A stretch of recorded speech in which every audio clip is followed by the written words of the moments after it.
Welcome to the Free Triple R Performance Space. My name's Paul Harrison. Our special guest this afternoon is Guy Pearce. We're going to talk about Guy's career, which now includes music, but music's always been a part of your life. And I've got to be honest, when I heard you were putting out a CD, the thought occurred to me, a lot of Neighbours alumni, a lot of actors at some point decide to put out music, and usually there's a degree of scepticism in the air. Is that maybe one of the reasons you've left it so long? Because music has been a part of your life, well, since you're a kid. Yeah, it's a big reason, a scepticism, I think, as well as my own sort of, lack of confidence in the music that I was making. I mean, I really enjoyed and still enjoy making music, but I think any insecurity that I might have had was definitely sort of exacerbated and highlighted by the fact that whenever I would even mention the word music, that scepticism would come to the surface, and so I never stood a chance, to be honest, you know. And in a way, it was good. It was good I didn't release any music in 1985. Well, even in your film career, you've played musicians several times, and presumably it's been your own output. Well, to a degree. I mean, it's me singing usually. It's funny, actually, because the first film that I did in 1988, called Heaven Tonight, I played a young sort of rock singer, and they weren't songs that I wrote, but I sang them, and there's an 80s hairdo. And then in 1998, I got to do the film A Slipping Down Life, and the same thing again. They weren't my songs, they were sort of Joe Henry songs and Ron Sexsmith and Vic Chestnut, etc. But I sang them, and Randy Jacobs played guitar. I didn't play guitar in those days, so I've been pretending to play guitar for my entire life, really. And then in 2008, I sang a daft sort of Broadway number in an Adam Sandler movie. So it seems that every 10 years I do something vaguely musical on film, and I thought it was about time to, do my own, or at least allow my own musical side, out of the bottle. So what's your musical taste? I mean, Free Triple R is a music station.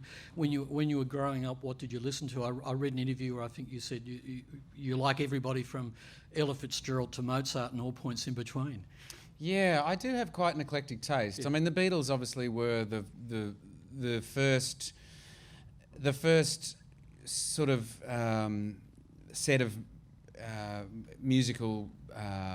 Well, it was the first sort of musical world that really felt like it changed my life. I mean, my mum had a lot of Beatles records, and then for my 10th or 12th birthday, she bought me the Beatles collection on vinyl. So, that really was a formative and I was obviously very impressionable at that time, and so that music I keep going back to, So that really set the wheels in motion, I think, and not just because of the songs they were writing, the lyrics they were writing, the way they were singing, but production, particularly the second half of the Beatles' career, And then as time went on, I discovered people like Kate Bush, Peter Gabriel, and the Cocteau Twins was a big one for me. Elizabeth Fraser, in sort of the late 80s and into the 90s, and I knew that I had, I think, a more obscure taste in music than perhaps my friends, and I was a fan of David Bowie and Kiss and Queen, and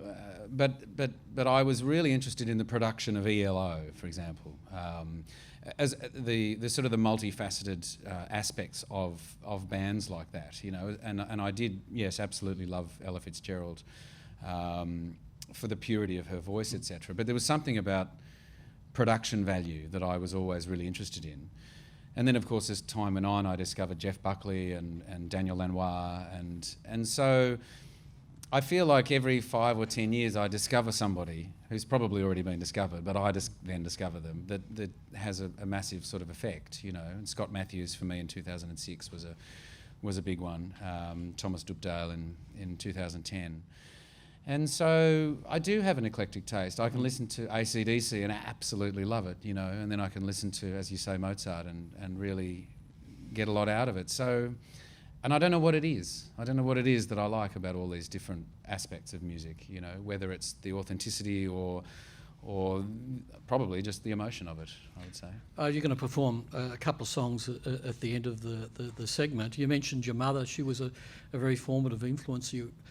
very formative influence in the sense that she opened you up. She would take you to the theatre as a kid. Yeah. And you fell in love with that from a very early age. Yeah, Mum loved the theatre, and I mean, my dad died, as everyone knows, when I was really young, and I don't know whether Mum's interest in the theatre was as an escape or whether she just loved the theatre. I'm not really sure, but I was really young. I was 8 when Dad died, and so I would be going to the theatre with Mum and my sister from a really early age, and responded in a way that was quite overwhelming. I think for me, I couldn't fathom, and I couldn't almost cope with the emotional journey that I would go on in watching, whether it was a production of Cinderella or Midsummer Night's Dream, whatever it happened to be.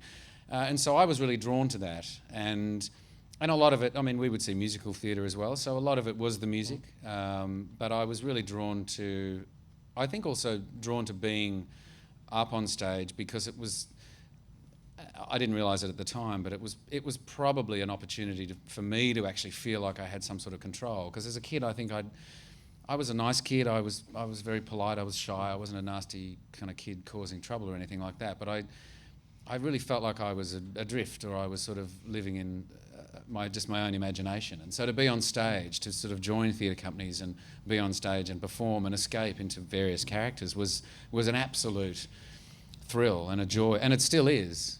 You know, that sort of childlike nature of putting yourself down and going over there and inhabiting some other character. It's exactly the same for me now as it was then. I have a few more skills now than I did then, but the nature of it, the organic, as I say, sort of childlike nature of indulging in that, I think is exactly the same. I know as audience members we all love the feeling of escape when you go to the theatre or cinema, but you're especially privileged because you're actually on the stage, or you're actually an actor taking part in that part of the dream. Well, and it's, yes, absolutely, and it is very different, because I think also, I mean, I was a pretty anxious kid, and I can still be a pretty anxious grown up, and in a way you exacerbate your anxiety by getting up on the stage. You know, I mean, even doing this now, it feels, it's nerve-wracking. You have people watching you, and you feel self-conscious. There's a level of self-awareness that I think is amplified when you know that people are looking at you. Are we doing a two-hander here? I'm playing the interviewer, but it's going to slowly merge. I'm going to slowly start to interview you. But Sounds you like won't realise it. It's like Roman Polanski. It is. It's going to tune in on itself, and you'll have no idea that it happened. But I think in a way I was drawn to that flame, as it were. I was drawn to that thing that sort of frightened me the most, but in a way it gave me some sort of, not power, because that doesn't feel like the right word, but to know that I could actually express something that felt emotional to me, that I knew an audience was looking for and wanting to feel themselves, was a really satisfying experience. And as I say, it still is, and obviously on film you get to be far more subtle and specific, I think. I mean, I still enjoy doing stage work, but film, you can really get right in there, Film roles come through the intercession of agents, and you've told me before we came on air you've got a local agent, an English and an American agents, and it's kind of fascinates me the role that agents play. They're like studio executives. They're the two groups of people whose name never appears in the movie credits, but they're pivotal. But they have a lot to do with the process. Yeah. It's true, yeah. And I feel extremely fortunate. I mean, I have a great agent in Sydney. Anne is wonderful. And the American agent that I have, funnily enough, I went to America in 1994 to promote Priscilla. And before I went, my Australian agent was saying to me, "No, you should meet some American agents." And I went, "No, I'm not going to go to America. I'm not going to work in America." I was a bit grumpy in those days. And she said, "Well, just meet this one guy." And I went, "All right, I'll meet this one guy." So I met this one guy, and he seemed all right. And so I've signed with him, and I've been with him ever since. And he's fantastic, thankfully. So I feel very lucky that the one guy that I met. I mean, Anne she has good taste, and she knew that we'd probably get on.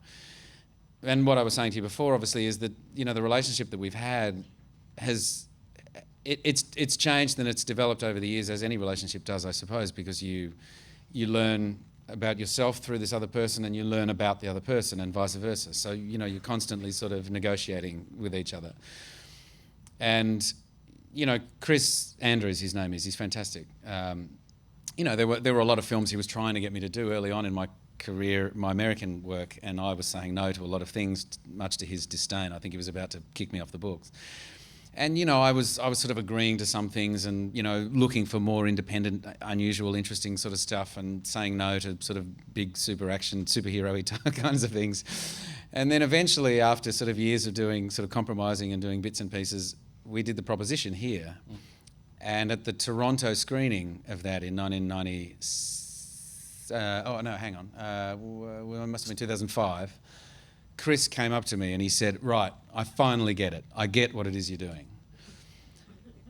And I said, "Right, okay, well, I don't quite get what I'm doing, but but to hear you say that, to hear him say that really meant a lot, because I think I'm constantly trying to have him understand my position, but at the same time, it's important for me to understand his position and how it works for him in agent world, and also what he has to offer and what he has to bring to my career and how he potentially sees my career. And that's something that is, it's a precarious kind of relationship.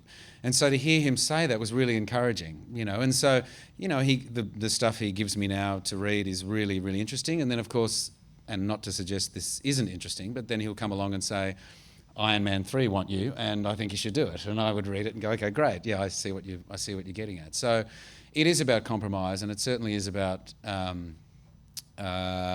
understanding the industry, because you have to maintain a certain profile, otherwise you're just not going to get any work, So you've got to do the big films with the small films as well. 1994, the Cannes Film Festival was dominated by two films, two Australian films, Priscilla and Muriel's Wedding, and these were both projects that came completely out of left field. Yeah, and they're the gift that keeps on giving, both of them. Oh, they really are. And I mean, obviously last year, and sort of even, still going on, it's the 20-year anniversary of both those films, which I think, a path was kind of laid a little with Strictly Ballroom a couple of years beforehand. Yep. I think people were opened up to the fact that Australia wasn't just about crocodiles and big knives. And beer drinking sort of Aussie blokes, that there was a bit of camp down under. So we took it, we took that camp bull by the horns and made the most of it. But funny you should mention Cannes, because I didn't get to go in 1994, because I was doing a very butch show called The Man from Snowy River, and they wouldn't let me go to the film festival, so I couldn't go. But Terence and Hugo and Stefan all rang me sort of drunk one night after the screening of the film to say, yeah, it's a hit, it's fantastic. And I'm like, yeah, thanks guys. So I unfortunately missed out on Cannes that year, but I've been since. Does acting, this is going to sound a bit naff, but is acting a form of therapy for you, because you get to explore so many different aspects of human behaviour?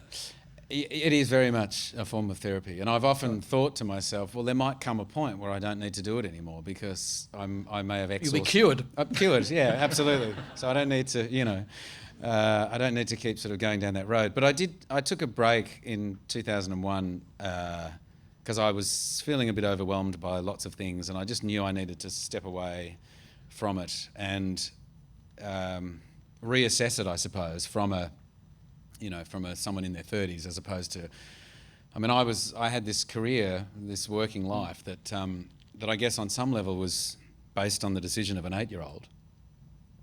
This kid that started doing theatre and just sort of kept taking opportunity after opportunity, whether it was Neighbours or, Priscilla or, doing a stage production of Grease, whatever it was. I just kind of went wherever fun and exciting work was. And I was always trying to analyse it, and I was often analysing the public perception of it, etc.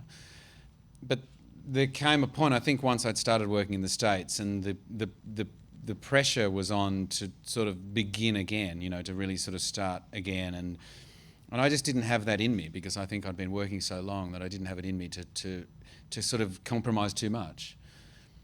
And so I took a break in 2001. I really needed to get away from everybody and everything to do with work, and looked at work and just tried to analyse and find the validity in it and the the meaning and really whether there was anything else I could do in life, and if what the value was for me and for other people, etc. And I took a sort of a year or two out to just assess all of that, and I got to the point where I went, okay, I'm happy to keep doing it, but at least I'm looking at it now from a more mature point of view. And I can see that, I do have skills and it's worth it, and, there's value in it. But I also understood that I need to take breaks from it occasionally.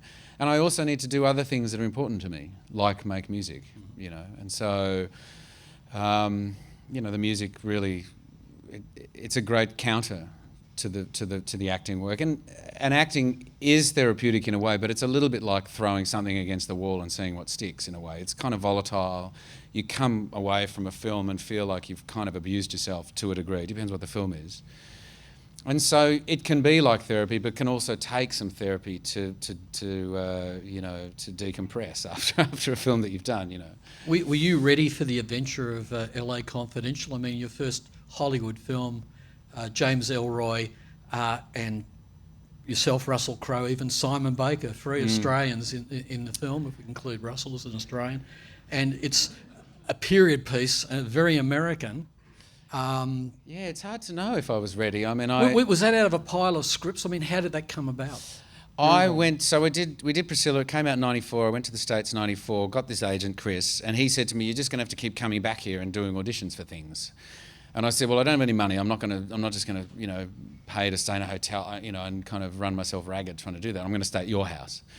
So through 1995, I went back to America about 4 times, like 2 weeks, 2 weeks, 2 weeks, 2 weeks, over different periods, and auditioned for 6 trillion movies, And seriously, right at the end of the last trip, so I guess sort of November or December of 95, one of the scripts I had was LA Confidential. It was great. I knew Russell was doing it. But I just went, I haven't gotten anything else so far, so there's no way I'm going to get this. It's just fantastic. This feels like an adult film, really kind of intelligent.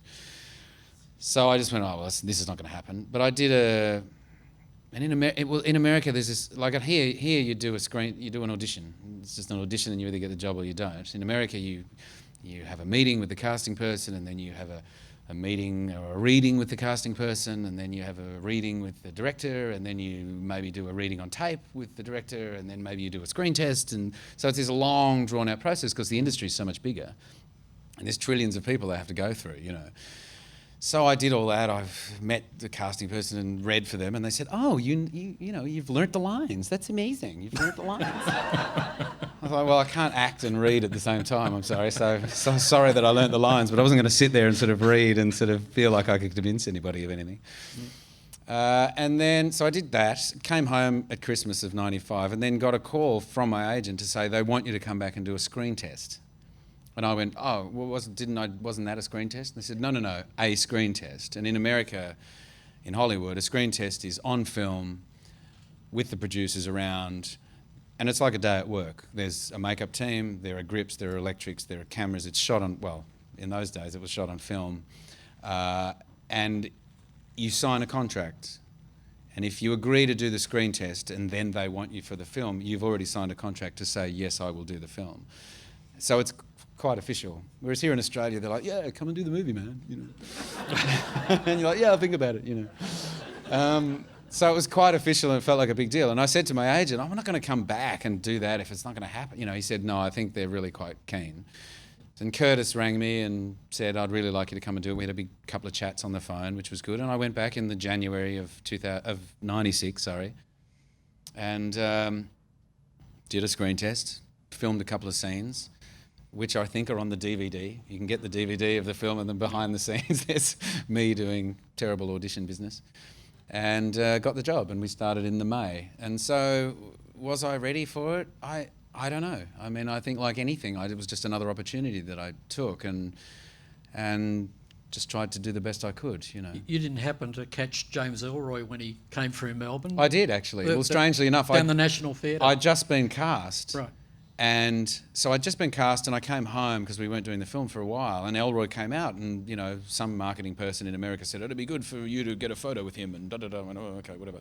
So I go to the National Theatre to watch his show, I'm sitting up the back there quietly, and during the show, at the end of the show, after he's done his thing, there's a Q&A, and people are asking him questions, and they said, you know, do you ever want to make your books into movies? And he said, well, funnily enough, we're going to do LA Confidential as a movie with Australia's own Guy Pearce and Russell Crowe. Well, like 1,000 people laughed. They clearly thought he'd gone, I'll just grab 2 Aussie names out of a hat and throw them at the audience because they'll think that's funny. And everybody laughed sort of, you know, in the most derisive way. And I just sat there going, oh, God, this is going to be so humiliating, you know. You know, these die-hard sort of Elroy fans in the crowd that know every full stop and comma in all his work, you know. So I snuck out of the theatre and went off and made the movie, you know. There's a great sequence in that film. It's kind of a knock-'em-out brawl you have with Russell. Russell. Yeah. Yeah. That's Yeah, not learning lines, is it? No, it's not. It's a dance, you know. Yeah. It's choreography, and Russell's amazing at that stuff. He really is. He's incredible. You know, Russell has an incredible sort of reputation, and we all know that some of it's not great, but a lot of it's amazing. And I have to vouch for him. He really is an amazing character. You know. Just before we finish with James Ellroy, there's been talk over the years of maybe making a film of white jazz. There was talk about that. That's right. And they brought me in at one point to talk about whether I would sort of resurrect Exley for that. And I think Exley was going to be the third spear carrier from the left in the back corner for like half a scene. And I went, I don't know that I really want to do that, you know. And then we had discussions with Curtis and Arnon Milchan about doing a new sequel to LA Confidential. Nobody knows this. This is the Triple R first.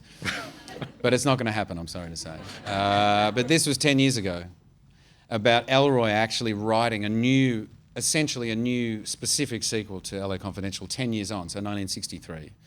So, you know, Kennedy, Marilyn Monroe.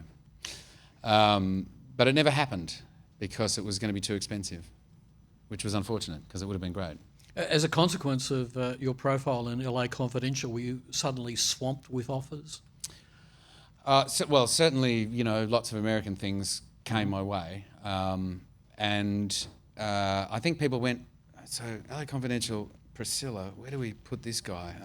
There was a bit of confusion about what to do. And also I was beginning my difficult period and my difficult relationship with my agent, you know, and I wasn't going to let myself sort of get shoved into work that I didn't want to do, which could have been a mistake, I'm not sure. But I certainly stuck to my guns and did what I wanted to do, you know. Because you could have got into a situation where you just go from film to film and before you know it, it results in a kind of creative exhaustion. Well, as it was, I did that to a degree anyway. Right. I mean, in 98 I did Ravenous, in 99 I did, you know, Memento and Rules of Engagement, 2000 I did Count of Monte Cristo and I did a film here. 97 I did a film called Woundings in the Isle of Man. What else did I do in 98? I did A Slipping Down Life where I bought that guitar. And, you know, so I started to do like 2 or 3 films a year, films that I felt like I wanted to do. I mean, by the time we got to Count of Monte Cristo in 2000 and then Time Machine in 2001, I was really falling off the perch at that point. So, in Time Machine, I'd been a big fan of the Rod Taylor, rest his soul, 1960 version of the film, and thought, well, this is pretty exciting. This is a story that I'm interested in. But the process of making that film, you know, did my head in the end. You know, it was a 100-day shoot. It just kind of went on for too long. And you mentioned Ravenous. I thought that could have been a fantastic film, and it was after I saw it that I read somewhere the director was sacked. Yeah, Milcho. And what's it like when you're involved in a situation like that? That must be so dispiriting. Horrible, yeah. That was the most horrible film experience I've ever had, I think. Because Milcho Manchevsky, wonderful Macedonian director who'd done Before the Rain and other really interesting work, was brought on to do this. And, you know, Robert Carlyle and I had read the script and met with Milcho and just went, wow, this feels really powerful and, you know, not only cerebral but really unusual. There was something very unusual about it. And we started the movie, and it was Fox 2000 that were doing it, and they'd had some success with Scream and the Scream series of films, you know. And it became evident very quickly that they were wanting this to be another one of those, you know, a bit of a scary romp.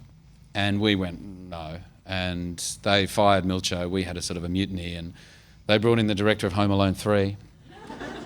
who turned up with his cap on backwards and said, "Okay, guys, we're going to make a really scary movie. It's going to be amazing."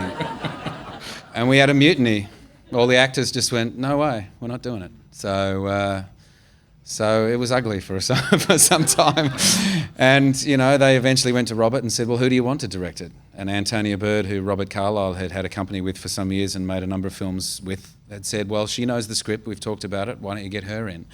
And she had to sort of toe this line of giving us what we wanted and giving the studio what they wanted. And so the film is this really weird, it sort of works, but it's kind of weird at the same time. I mean, you've got Michael Nyman doing half the score and Damon Albarn doing the other half of the score. And so it's this really odd film. And occasionally out of the blue, someone will come up to me in the street and go, "Man, Ravenous, man, that film, man, it's amazing." So there's like this one crazed fan, like every sort of 3 years comes up to me.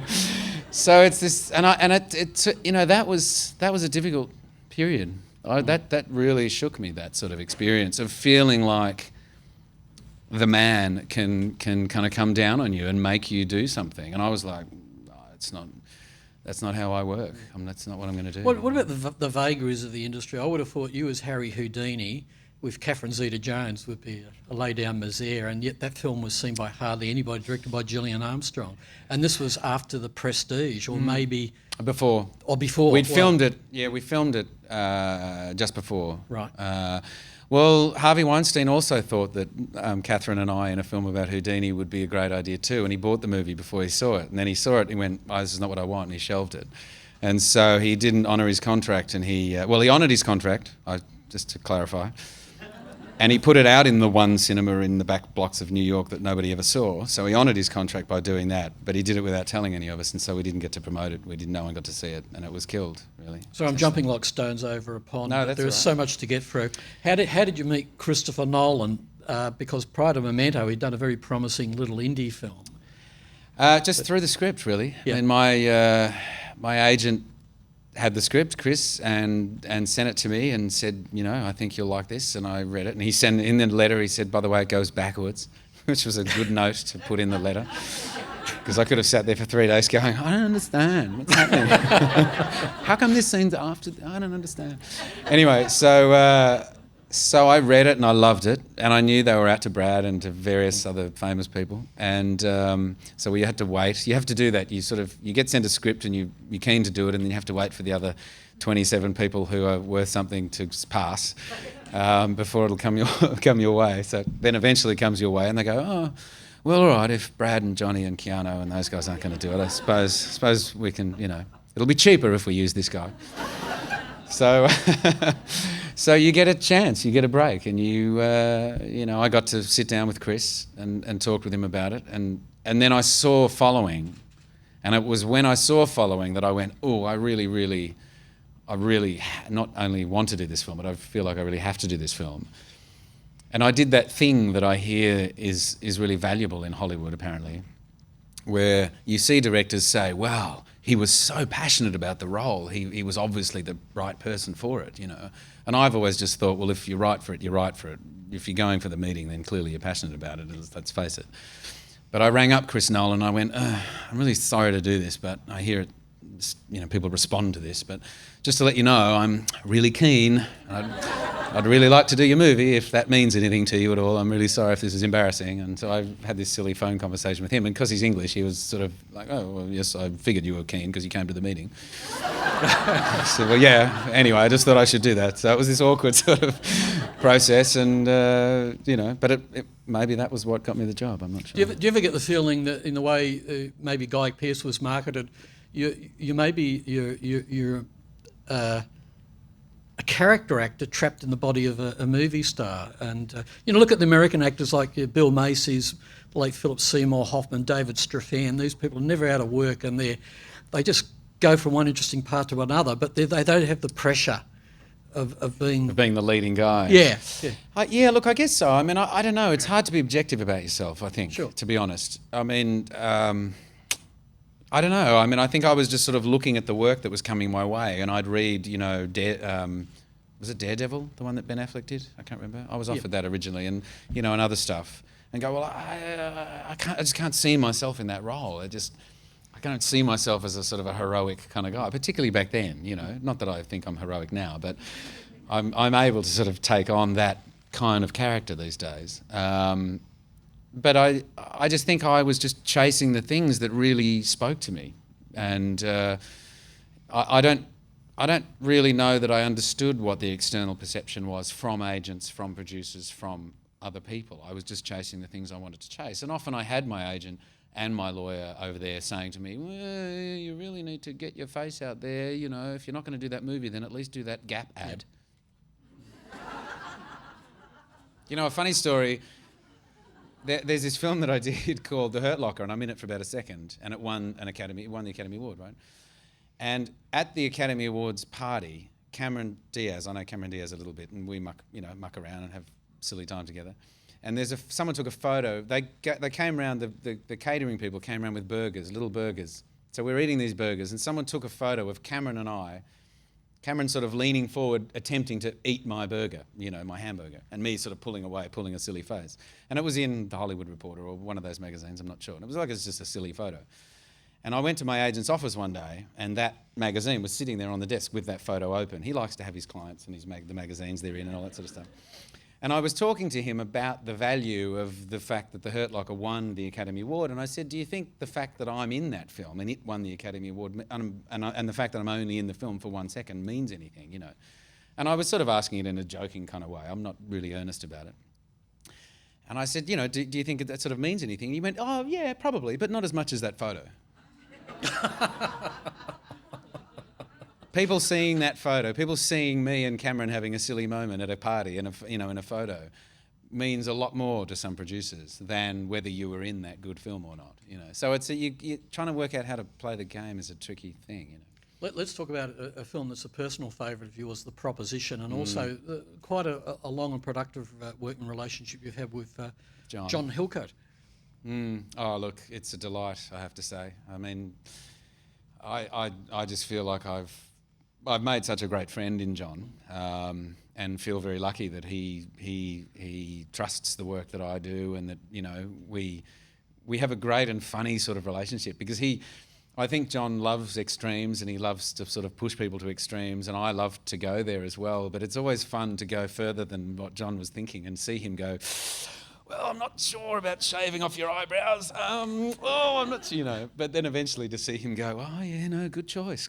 So he's a real inspiration to me, because he's somebody who is very artistic and is very aware of the extreme nature of society and personality and psychology, and so he can't deny, if you've got an idea, whatever that idea is, he can't deny it, and he allows you to sort of explore it, and it never feels like you're being shut down by John. You are inspired and you're trusted, and so if you get to a point where John goes, no, it's just not working, then you know that you've at least gotten to sort of sell your wares, Whereas a lot of other people, I think they know the kind of movie they want to make, and maybe there's all sorts of pressures from studios or finance people or whatever, or just it's just not that extreme kind of film. And so I go, all right, I'll calm down, I'll stop, sorry.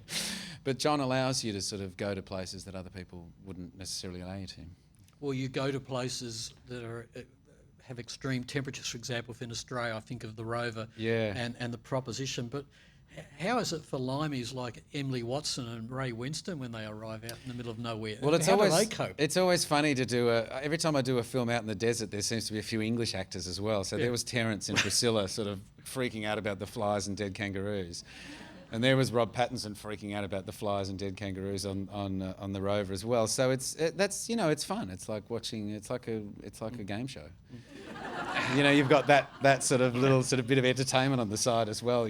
Now seeing them in their air conditioner and go, oh my God, I can't cope with this. Here's a question I've always wanted to ask: what's it like working with Ridley Scott? But I've got a purpose behind this. I just saw Exodus, and as usual, it looks like he doesn't shoot films in a studio. He shoots them in a kind of a universe. How does he work with the actors when presumably there's second and third units shooting simultaneously? There's sound stages full to the brim with actors. Well, I mean, I only did a short stint with him, so I can't really answer, for most experiences. But the thing that I do remember, strangely, when we did Prometheus, you know, we filmed at Pinewood in England, big, old, well-known studios, very large studios. And before I got there, because they'd been shooting for a month before I got there, Ridley decided that the big studio they were in wasn't big enough. So he got them to knock the back end of it off and do a reno and stick on another sort of 40 or 60 feet of studio, because he didn't want to do a green screen wall and green screen it. He wanted to have the set. So he's not into visual effects at all, you know, and it was really great to sort of go, right, you're this kind of old artist. You want to work with actors. You want to see the set that they're in, and you know, we shot that film in 3D. So there were 3D cameras, which are a pain in the bum, because every time you move one of the cameras, you've got to recalibrate them. Right. Because you've got one pointing this way, one pointing that way, and there's mirrors and all sorts of crazy business. And when the director or everybody watches the stuff at Video Village of what you're shooting, they've got to wear 3D glasses to see what's going on. It's kind of strange. And then Ridley would come onto set with his 3D glasses on and give you a direction. And I'm like, I can't take you seriously, man, with those crazy glasses on. It's like, oh yeah, fucking things, you know. So it was a funny sort of experience. I mean, it was funny for me anyway, because I was in that makeup, you know, that sort of crazy makeup. Mildred Pierce, Todd Haynes. So Mildred Pierce is one of my favourite movies, the original 1940s version. But after seeing this new version and reading the novel, the James Cain novel in between, I realised that Haynes has kind of been much more faithful to the spirit of Cain. Oh, very much so. I mean, that film, I forget what year it was now, 40-something, I think. Yeah, 46, I think. 46. Yeah. Obviously, noir was very popular then. So they looked at this novel and went, well, it's very domestic and we love this character, but it's very domestic. Let's throw a murder in there. And centred the entire film around the murder. And it's great, absolutely. And she won the award for it. It's fantastic. But what was great about doing ours was that Todd went, let's go back to that novel and actually explore the subtleties and the detail of the behaviour and the dynamics between these characters. And Todd is wonderful at that stuff, particularly at period stuff. You know, I mean, looking at the way people behaved with each other in the 30s and 40s is such a delight, you know, working with someone like Todd, because he really examines that stuff very well.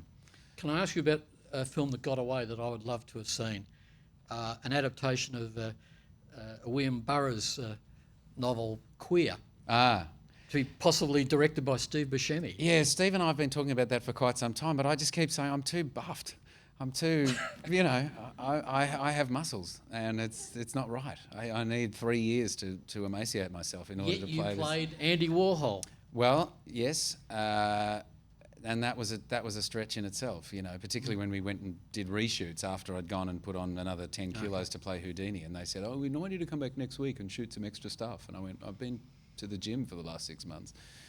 So is that a challenge in itself? Because Warhol's been played in other films, but also in real life he was very timid, shy. I mean, maybe it was an act, and had that kind of strange monotonal voice. Oh, look, it was fascinating. It was the most fascinating job I've gotten to do, and it was really unfortunate that the film wasn't as good as it could have been, because I felt really, for want of a better word, proud of what, you know, Sienna and I did and achieved, because those characters were fascinating, and obviously because it's that period and because it's Andy and Bridget and Edie, there is a lot of footage and audio tapes and stuff that you can delve into. I mean, Andy and Bridget Berlin recorded every phone conversation they had from 1967 onwards, I think. You have access to? Absolutely. Right. Bridget said to me, and Bridget, being the speed freak she was, she labelled every one of them.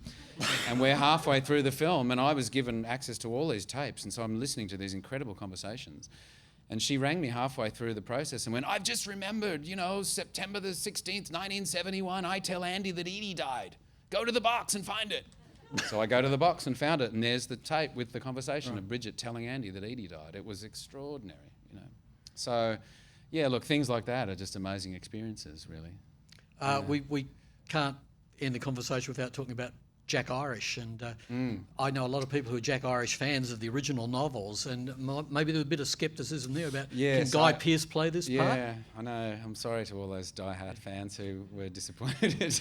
A friend of mine said, "You're not Jack. You can't be Jack."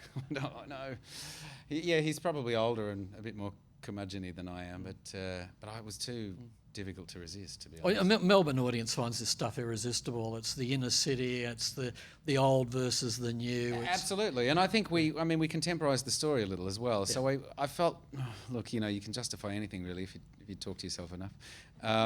But I did feel like it was a really great piece to sort of delve into, and my hope is that any of those real diehard fans at least can go, all right, you know, we may not fully accept you, but we can tolerate you. It was a great thrill for me to see Barry Humphries playing a dramatic role too. Oh, look, it was a great thrill for me to work with Barry. I've got photos of Barry and I on set, and I'm just rolling about on the floor laughing the entire time. So it was a great thrill, yeah. I heard Bruce Beresford used to do Whirlpool ads with Barry Humphries in the 70s, and no take was alike.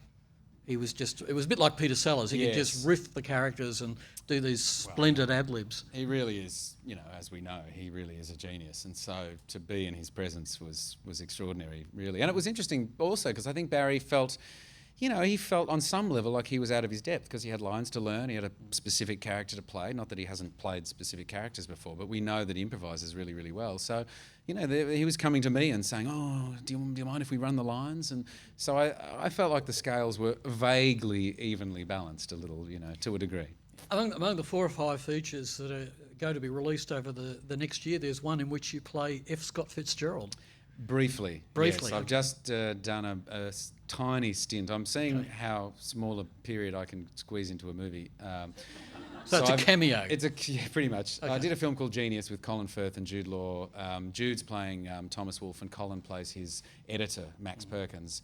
And Nicole plays Jude's lover, girlfriend, and Laura Linney plays Colin's wife. So it's the relationship, the story is about those 4 and primarily between Jude and Colin. And I just pop in for a second and clean some windows as F. Scott and then dash out again. So. You never felt the urge to go out and develop a property yourself and or read a book and, gee, that'd make a great movie, or I can get an option on it? That's the music for me.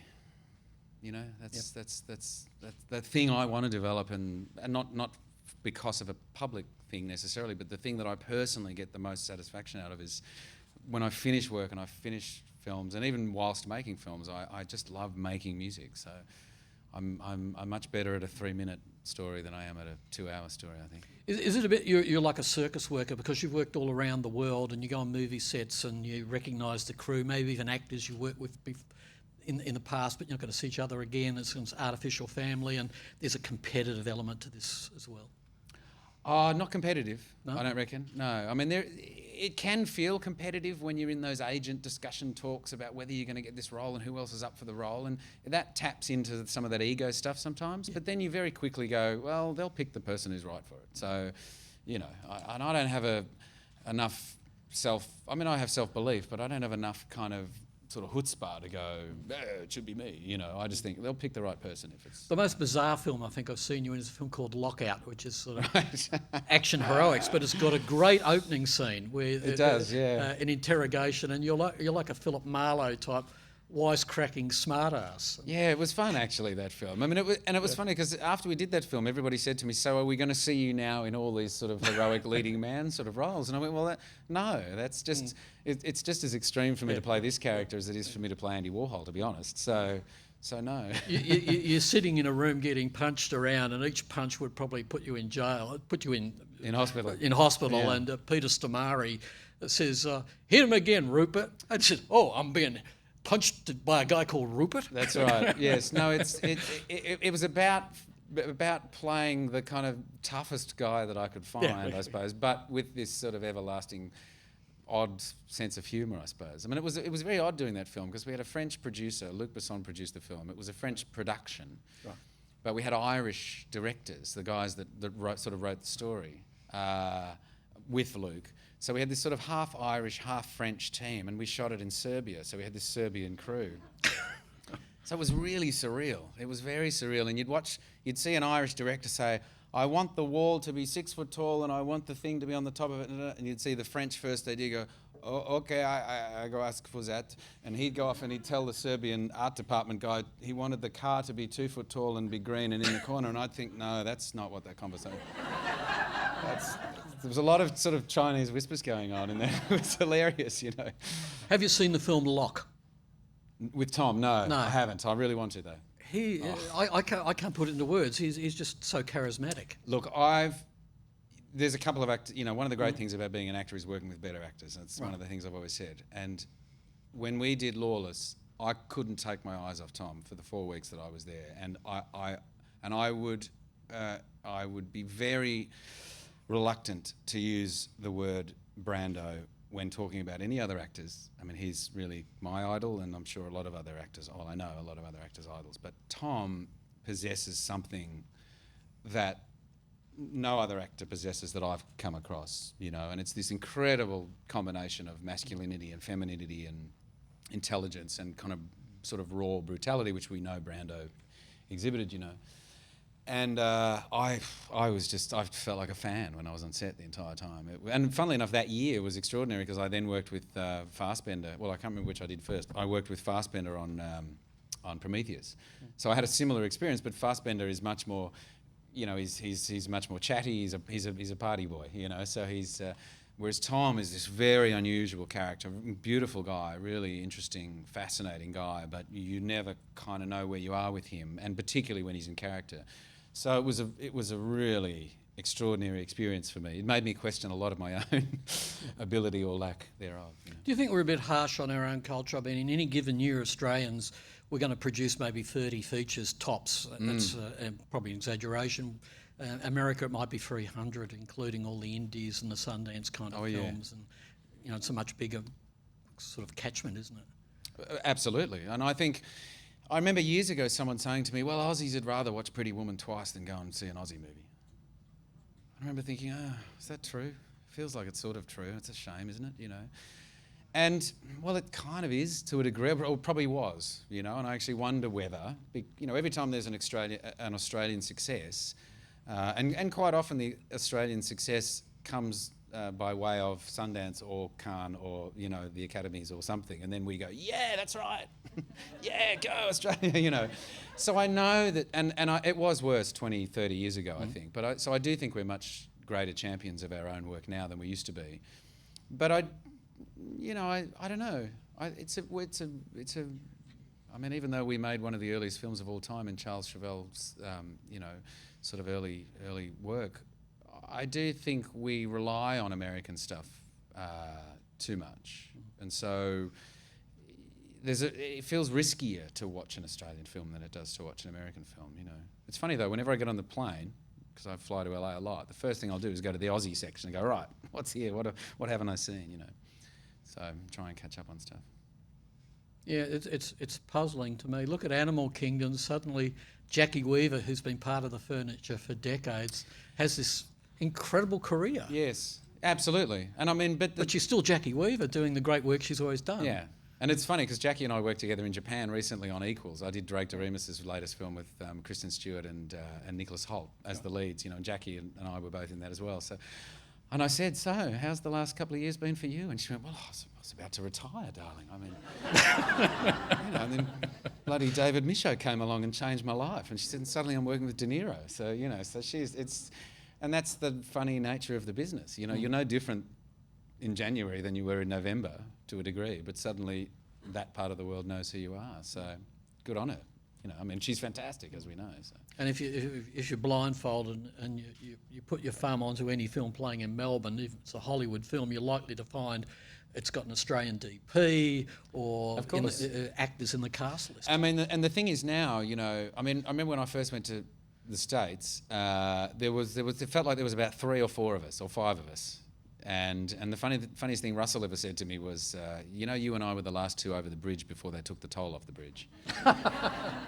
Because I think what happened was, after a certain amount of Aussies started working in the States and delivering good work, Nicole, Hugh, Heath, Russell, Jeffrey, you know, American casting people went, hang on a second, let's go and have a look down there, you know. And so they did. And so suddenly I'm watching things like In Treatment, and there's this girl called Mia Wasikowska who I'd never seen before in my life, and I find out she's from Canberra.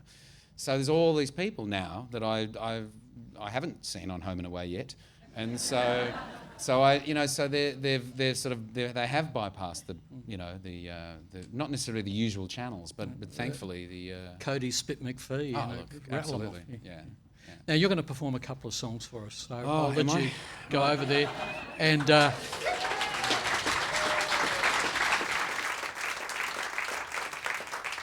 we owe a huge debt of gratitude to our special guest this afternoon, Guy Pearce. How about another round of applause?